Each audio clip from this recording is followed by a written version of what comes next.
Now let's discuss the nature of inductor current. Now we have seen that inductor current rises from a minimum value, reaches a maximum, then comes down to the same minimum value, and this cycle repeats.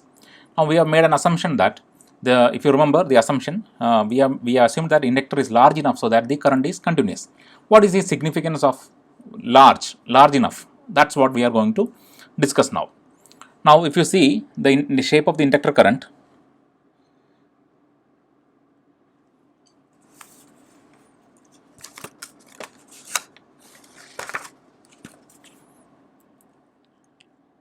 the shape of the inductor current was something like this. It did rise, then it did fall, then it continued its cycle. Now we had an average value and we had ripple. This much is the ripple. IL max minus IL min. This is the ripple delta IL. And this was the average inductor current IL. Okay. Now we have also seen the average inductor current is same as the load current or output current. Now, so what is IL max? IL max, that is nothing but IL this much plus delta IL by 2. So that is what is shown here. IL max is IL plus delta IL by 2. This is the maximum value. It's a value. It's not instantaneously changing. So I have used uppercase letters. And we also know IL is nothing but I0 and is equal to V0 by R. So you get IL max is equal to V0 by R and 1 by 2 into delta IL. Delta IL we have already calculated. This is the ripple current when the switch is open and which is same as the ripple current when switch is closed. In steady state they are same. That's how we have derived the voltage gain. So I have used that. So IL plus delta IL by 2. IL is nothing but I0 and I0 is V0 by R. So this comes as V0 by R and half this denominator 2 comes as 1 by 2 here, and then delta IL is nothing but V0 by L into 1 minus D into Ts. Okay.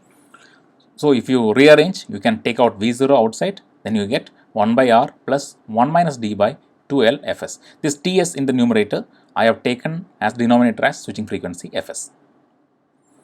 So this is the equation for maximum inductor current, the peak inductor current. Similarly, what is the minimum inductor current? If IL max is IL plus delta IL by 2, IL min will be obviously IL minus delta IL by 2. IL minimum is this value. So it is IL minus half the ripple. So IL min is capital IL minus delta IL by 2. So IL is nothing but I0, which is equal to V0 by R. That has come here. And delta IL is the same thing, exactly same thing. Only thing, this negative sign comes here. So your IL minimum will be V0 into 1 minus R minus 1 minus D by 2L Fs. Here it was 1 by R plus 1 minus D by 2L Fs. So this is maximum inductor current maximum value, inductor current minimum value. The difference of these two will give you the ripple delta IL, as simple as that. Now once we know the duty ratio, we know the value of inductor, we know the output voltage, etc., we can calculate the value of the maximum value of the current through the inductor, and also we can know the minimum value of the current through inductor. Now this will be beneficial. Now listen here, the topmost graph, everything, all of these graphs are inductor current only, inductor current. Now let's say the output current is, I'm just giving some numbers, 10 ampere. Okay, it's 10 ampere and there is some ripple current of 2 ampere. Let it be 2 ampere. So what will be the minimum current? 10 minus 2 by 2. IL is 2 divided by 2. So this would be 9 and this would be 11. What happened? Let me say that I have increased the load resistance.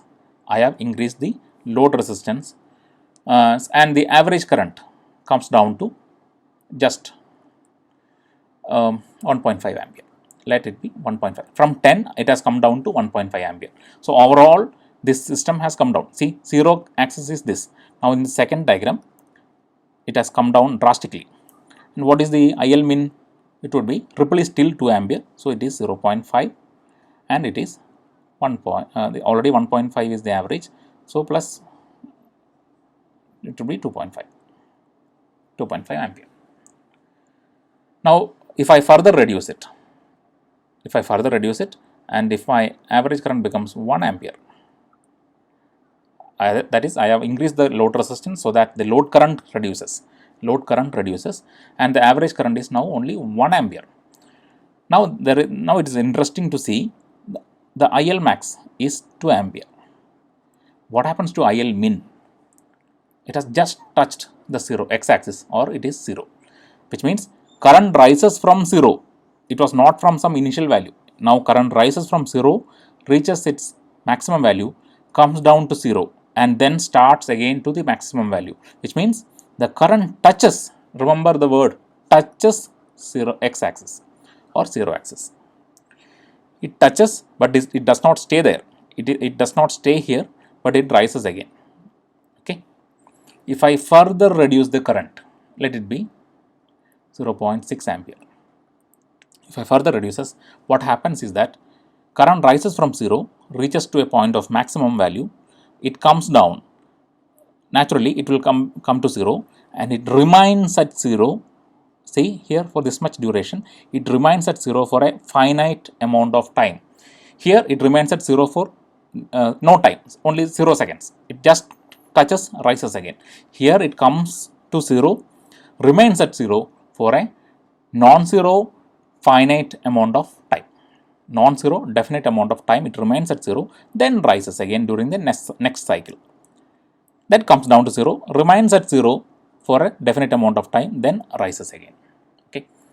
Now, the top 3 are called continuous conduction mode, and the last one is called discontinuous conduction mode. So, how do we define whether the current is continuous or the circuit is operating in continuous conduction mode or discontinuous conduction mode? Just look at the inductor current. If the inductor current remains at 0 for a definite amount of time, that is discontinuous. If it is above 0, if IL min never becomes 0, or it becomes 0 but does not remain at 0 for a definite amount of time, then we can call it continuous conduction mode. And why should we find this? Because our gain equation, which is V0 by Vin is equal to D, is valid only for continuous conduction mode, which means this equation is invalid for the last diagram. This blue colored one, you cannot use this formula. You can use this formula only if and only if the circuit is operating in continuous conduction mode. This is absolutely fine. The IL minimum is non-zero. This is also fine. IL minimum is non-zero. This is also fine. IL minimum is 0, but it does not remain there for a definite amount of time. Here IL min is 0, but it remains at 0 for some amount of time. Then only it rises. So the difference between these two, third and fourth graph, is that though the IL minimum is 0 for third one, but it does not remain at 0 for long. Immediately it starts again. But here it remains at 0, and it remains at 0 for some amount of time. Non-zero, positive, definite amount of time, it remains at 0. Then before starting again. So this is discontinuous conduction mode, and the other things are continuous conduction mode. So since our formulas are pretty straightforward and simple as D, we would like our circuit to operate in continuous conduction mode. So that otherwise we will have to derive formulas for discontinuous conduction mode, which is a little more involved and complicated. We will do it, but it is definitely not as simple as this formula. So given a chance, it is good to use continuous conduction mode itself. But what is the condition for continuous conduction? That's my question. That's where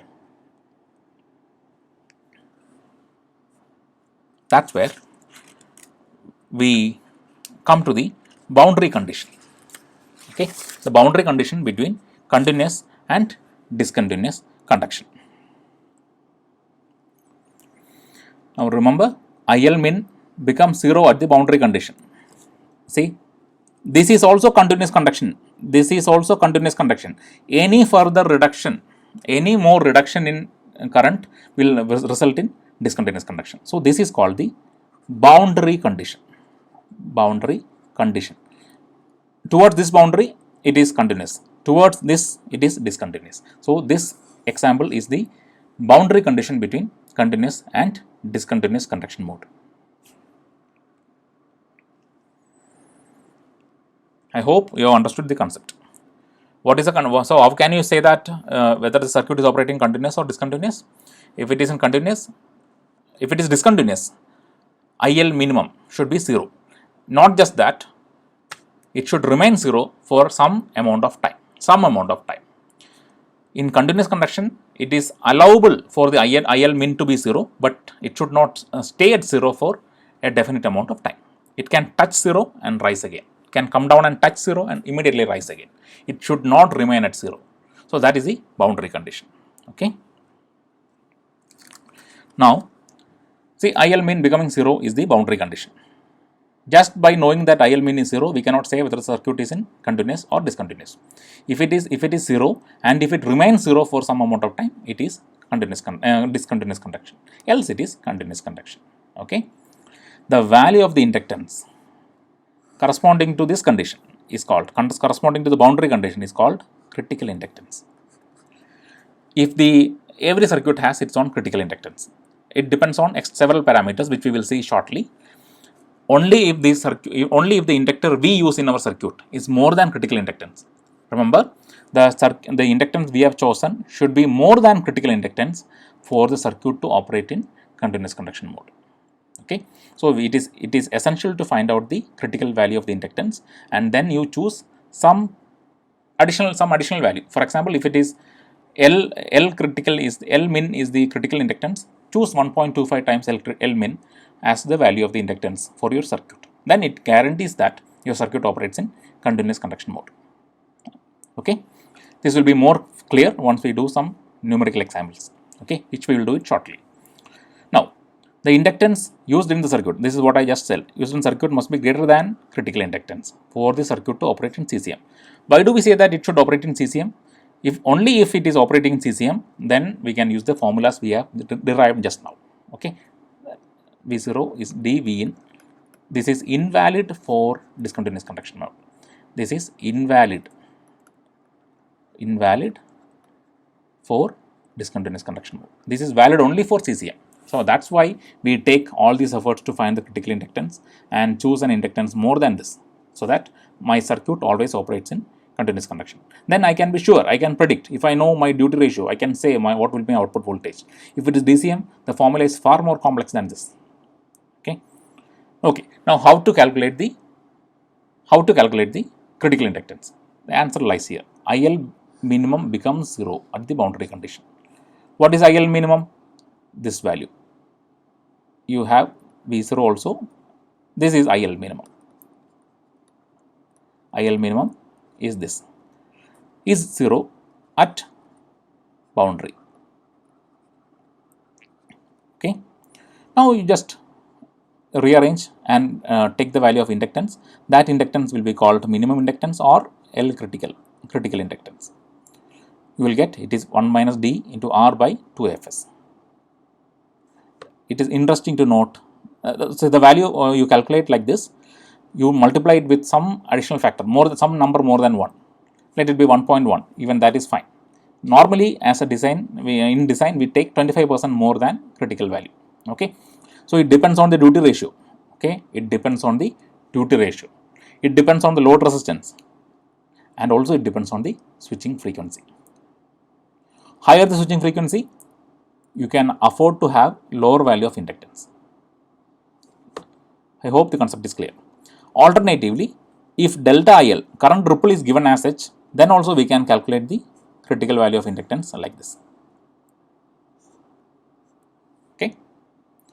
Either of this formula you may use to calculate the critical inductance. Once you know the critical inductance, for example, if it is 100 microhenry is the critical inductance, you choose 125 microhenry as your circuit inductance. Then definitely the circuit will operate in continuous conduction mode. I hope you understood the practical significance of calculating the critical inductance. Now we have calculated how we have decided our inductance value. The only pending thing in our circuit is the capacitance. How much should be the capacitance we have used? For this also we have made an assumption. What was the assumption? We have assumed that the capacitance is large enough so that the output voltage remains constant at V0. But we know in reality that is not the case. Capacitor absorbs ripple current. So definitely there will be some voltage ripple appearing across the voltage. So let's our aim is to minimize that. So let's consider that. The inductor current profile is shown here.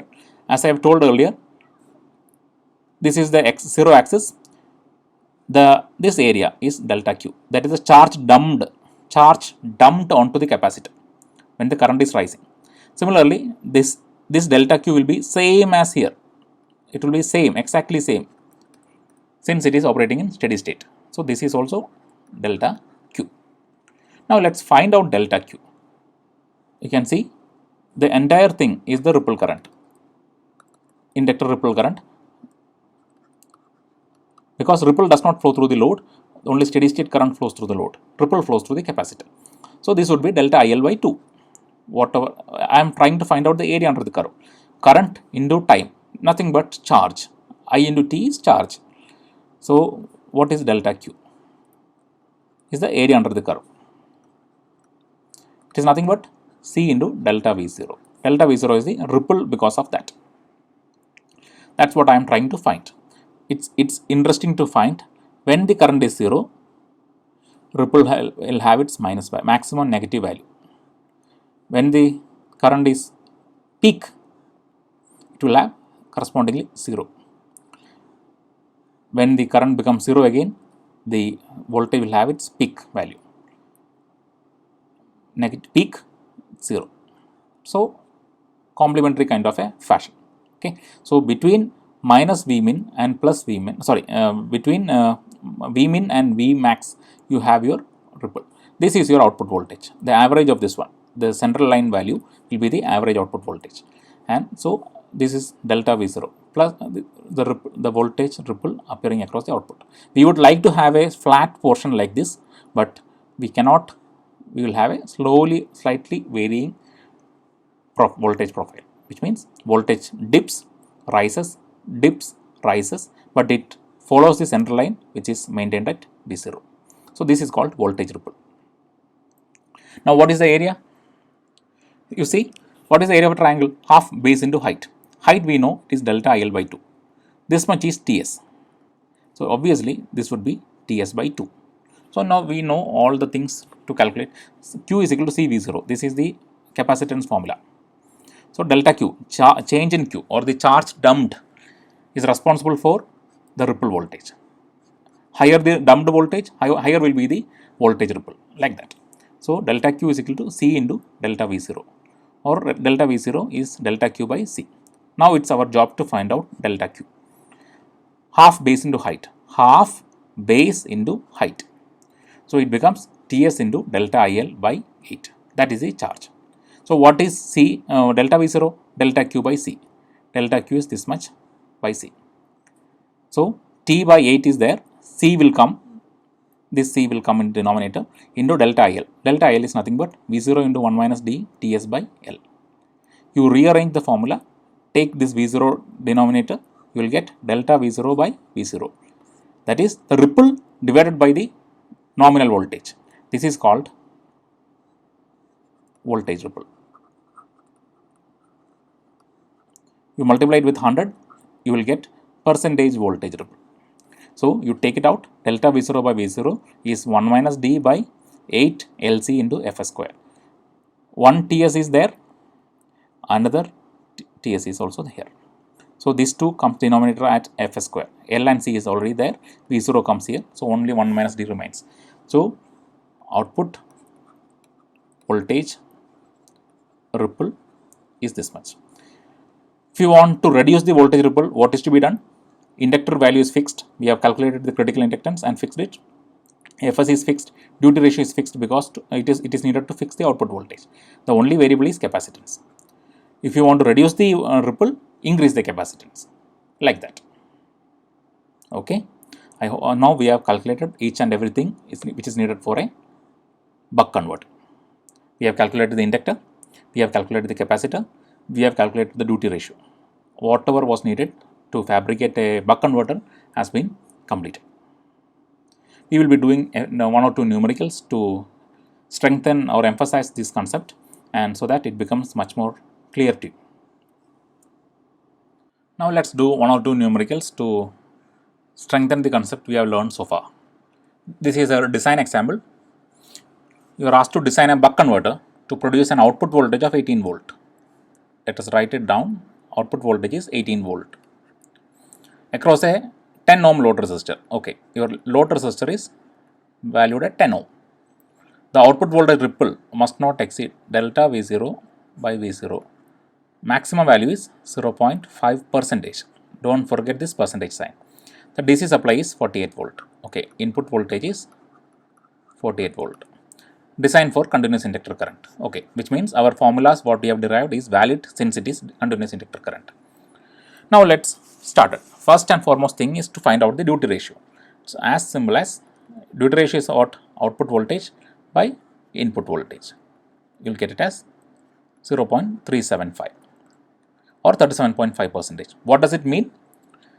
In a switching cycle, 37.5% of the time the switch will be on, and the balance time it would be 62.5. That much time it would be switch would be off. Okay. For example, if it is 1 microsecond or if it is 100 microsecond is the switching time, 37.5 microsecond the switch will be closed, and 62.5 microsecond the switch will be open. That is the concept of duty ratio. Now, once we have found out this, we have to find out the critical value of inductance, since we have to design for continuous current. So, what is the critical value of inductance? We have just calculated it as 1 minus d into R by 2 Fs. Now, we know d because we have calculated it. We know R, it is given in the question. The missing term is Fs, the switching frequency. As a designer, it is our prerogative. We can choose the switching frequency. What should we choose? That's the question. So, there is no one answer to this question. You can choose any frequency you want. Generally, we will be using kilohertz of frequency, thousands of hertz. Why? One general advantage is that as the switching frequency increases, the size of the magnetics will come down. The L and C, these will come down. If it comes down, you can make the circuit much more compact, it much more lighter, and it will have a higher energy density in a small footprint. So, it is always desirable to go for higher switching frequency, so that we can bring down the value of the magnetics. If a transformer is there, like in isolator converters, the size of that will also come down. So, as a thumb rule, higher the frequency, the better it is. But then, your control scheme should be able to generate that much of a frequency. Okay, so there is a trade-off. So, you have to choose a frequency accordingly. You can choose any frequency of in the order of kilohertz. Even if it is hundreds of kilohertz, it is still fine if it is MOSFET. If it is IGBTs, you can choose any values in the order of tens of kilohertz. And while you choose a frequency, it is always better to choose a frequency more than 20 kilohertz. Fs more than 20 kilohertz. What is the relevance of this 20 kilohertz? As you may be knowing, human beings can hear, our human ear can hear frequency range up to 20 kilohertz. So, if I choose a switching frequency more than this, then the noise produced by the inductor, that magnetostriction, that noise produced by the inductor will not be audible to us as a hum. If I choose a frequency of 10 kilohertz or 15 kilohertz, we will be hearing a unwanted high frequency noise coming from the core of the inductor. This can be avoided if I use a switching frequency more than 20 kilohertz. That vibration will be there, but then that sound will not be annoying to human beings. So, it is always better to use a frequency more than 20. Let's choose. This is my choice. If you use another frequency, that is perfectly fine. I am using 50 kilohertz. I am using 50 kilohertz. This is my choice. So, that's why I said it's a design problem. There is no hard and fast answers to this. Okay. Above 20, if you choose 30, or if you choose 40, if you choose 60, if you choose 100, everything is fine. Now, 1 minus 0.375, and the value of the load resistance is 10 ohms, 2 into 50 kilohertz. You will get your critical inductance, if you calculate, as 62.5 microhenry. 62.5 microhenry. Now, at 62.5, the system operates in the boundary condition between continuous and discontinuous conduction. Now to be on a safe side, I choose my inductance to be 25% more. 25% is the factor of safety into 62.5. You will get somewhere around 78. You round it to 80 microhenry. You round it up so that it comes to a standard. See, inductors are not standard. We fabricate it. I choose it to be 80 microhenry. 80 microhenry. So I am dead sure that the system will be operating in continuous conduction. If I am choosing 62.5, it is in the boundary. Now it is well above that, so I am sure that the system is operating in continuous conduction mode. Now I have chosen my value of inductance. Now pending is capacitance. To calculate capacitance, they have given that the output voltage ripple must not exceed 0.5%. Let's do that. What is the equation for output voltage ripple? We have just now calculated. It is 8 LC Fs square. Now what is the limiting condition? It should not be more than 0.5%. So denominator 100 will come, since it is percentage. It is 1 minus 0.375. Now what is L? We have chosen it to be 80 microhenry. 80 microhenry. Now you have C and you have 50 kilohertz square. Now only missing term is C. You find out, calculate, solve and calculate. You will get C to be 78 microfarad. C is a standard value. See, capacitance we do not make it, we buy it from store. So which means they are standardized. You find at 78 microfarad, it will be 0.5%. It is better if you can bring it down even further. So you choose a higher capacitance. Okay. If 80 microfarad is a standard value, choose that. If 85 is the standard, choose that. Anything above 78 is acceptable. Any standard value above 78 is acceptable. So my C is 80 microfarad. L is 80 microhenry. My duty ratio is 0.375 and my switching frequency is 50 kilohertz. I have completed my design of buck converter. I hope you understood how to design a buck converter. We will do one more numerical. A buck converter operates at a duty ratio. So duty ratio is given. D is 0.4. Fine. Input voltage is also given 50. L is given as 400 microhenry. C is given as 100 microfarad. Switching frequency is also given 20 kilohertz. Load resistance is given 20 ohms. You are asked to calculate the output voltage. Simple, output voltage is D times input voltage. 0.4 into 50. So output voltage is 20. This is the answer. Now, inductor current ripple. Now, okay, you have to find out the current ripple. There are several ways. I would be using IL max and IL min. So that, what is IL max? V0 into 1 by R plus 1 minus D by 2 L Fs, and IL min V0 1 by R minus 1 minus D by 2 L Fs. Now you will get IL max and IL min. If you subtract, you will get IL delta IL.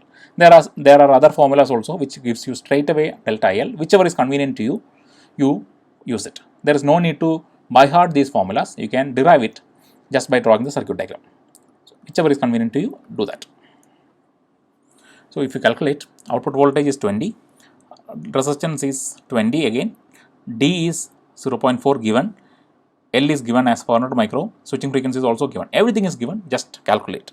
Now if you calculate, I am getting it as 1.75 ampere. Just verify this, and this is 0.25 ampere. So the maximum current is 1.75 and the minimum is 0.25. So what is delta IL? Just subtract these two. You will be getting the ripple current is 1.5 ampere. 1.5 ampere is the ripple current. Now second portion is done. Now you are asked to find out the last one, output voltage ripple. And what is the output voltage ripple formula? Delta V0 by V0 1 minus d by 8 LC Fs square. So everything is there. D is 0.4, L is 400 micro, C is 100 micro, Fs is 20 kilohertz. Just substitute. I am getting it to be 0.47 percentage. 0.47 percentage. So to sum it up, now we have discussed the basics of DC-DC converter. What kind of switch we are using? How can we connect switches and sources and loads along with capacitor and inductor? That we have derived only two valid combinations are there. Using that, we get three topologies. The first one, or the simplest one, being buck converter. We have seen the buck converter.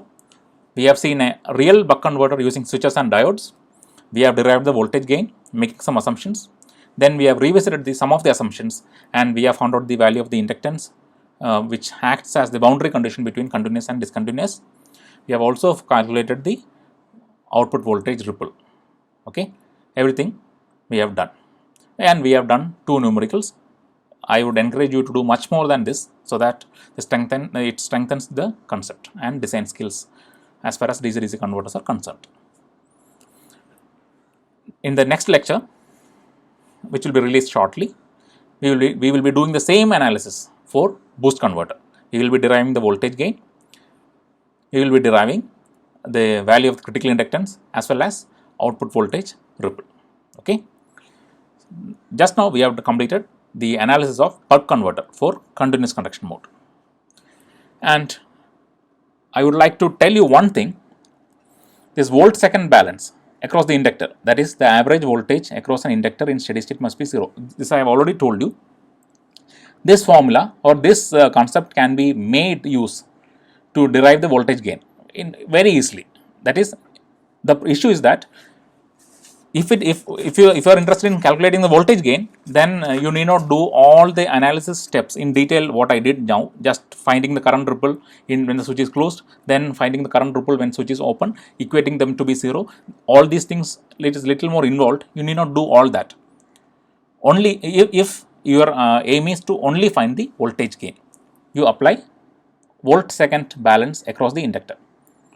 That is, when the switch is closed. Switch is closed means P is and T1 is connected, or the inductor the pole voltage. If you see the pole voltage, that is same as the input voltage when switch is closed. When switch is open, P and T2 is connected. What is the pole voltage? The pole is directly connected to the reference or 0. So it is 0. Okay, pole voltage is 0. Otherwise, pole voltage is input voltage itself. And the inductor voltage we have already seen. You apply the volt second balance. That is, when the switch is on for a period T on, volt second. This is volt, this is second. What is the voltage across the inductor? V in minus V0. For how much duration? T on, volt second. During on is same as volt second during off. See, this is second, this is volt. During off, what is the voltage? Minus V0. For how much duration? T off. Okay, you expand it. T on into V in minus V0 into T on. You is equal to T off. What is T off? Ts minus T on. You substitute that here. You will get V0 into Ts minus V0 into T on. These two gets cancelled. Okay, and you will get V0 is equal to V in into T on by Ts. What is T on by Ts? T on by Ts, it is nothing but the duty ratio. So it's pretty simple. In 2 steps, you can get the voltage gain. But why did I opt the longer method? Because then if you use the proper systematic method, then you can know how will the current react, how much will the current react, what is the current ripple, what is the voltage ripple. All these things can be done using the earlier method. Though it is involved, it gives you much more insight into various parameter variations. Okay, whereas if you go for the volt second balance across the inductor, that is the simplest method to find the voltage gain. And remember, voltage gain only. It will not give you how much is the current ripple. It will not give you how much is the voltage ripple. Nothing of that kind. That's why I said if you are interested only in finding the gain of a given converter, then volt second across the inductor is the easiest method. But understand that will not give you any other detail. If you want all such details or a proper design of a converter, then you have to follow the systematic approach. Analyze the circuit when it is on, when the switch is on, analyze the circuit when the switch is off, equate them when it is in steady state, get the desired things. That will be the approach we will be following for the upcoming boost converter as well as buck boost converter and Chook converter. But this is also a method. It's a very valid method. If you are interested in finding only the gain of the converter, use volt second balance. Okay. Hope you have understood the concept of buck converter in detail, and I am hopeful that you will be able to design the buck converter as per user specifications. Thank you.